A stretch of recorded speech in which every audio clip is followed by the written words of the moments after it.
Hello বন্ধুরা, শুভ সন্ধ্যা। তোমরা সবাই কেমন আছো? আশা করি ভালো আছো। আজকে আমি সন্ধ্যার টিফিনে বানিয়েছিলাম আলুর পরোটা, সেটাই ভাবলাম তোমাদের সাথে শেয়ার করি। প্রথমে আমি আলুর পরোটার জন্য আটা মেখে নিয়েছিলাম, ওর মধ্যে নুন, চিনি, সাদা তেল দিয়ে মেখে ছোট ছোট নেচি কেটে নিয়েছিলাম। আর এখানে লঙ্কা ভাজা করে নিয়েছি। এখন আলুর পরোটার জন্য তো আলু লাগবেই, সেজন্য আলু সেদ্ধ করে নিয়ে ওর মধ্যে ভাজা জিরে গুঁড়ো, ভাজা শুকনো লঙ্কা আর নুন দিয়ে মেখে নিয়ে ছোট ছোট যে নেচি কেটে রেখেছিলাম আটা থেকে, ওখান থেকে একটু গর্ত বাটির মতো তৈরি করে নিয়ে আলুর পুরটা দিয়ে ভালো করে মুখটা চেপে দিলাম। এখন বেলে নেব, অল্প আটা ছিটিয়ে হালকা হাতে বেলে নিতে হবে, না হলে আলুর পুরটা বাইরে চলে আসবে।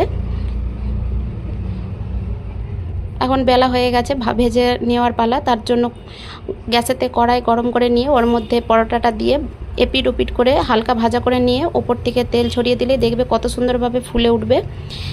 এইভাবে উল্টে পাল্টে ভাজা করে নিয়েছিলাম সব পরোটাগুলো, আর প্রতিটা পরোটা ফুলেছিল খুব সুন্দরভাবে।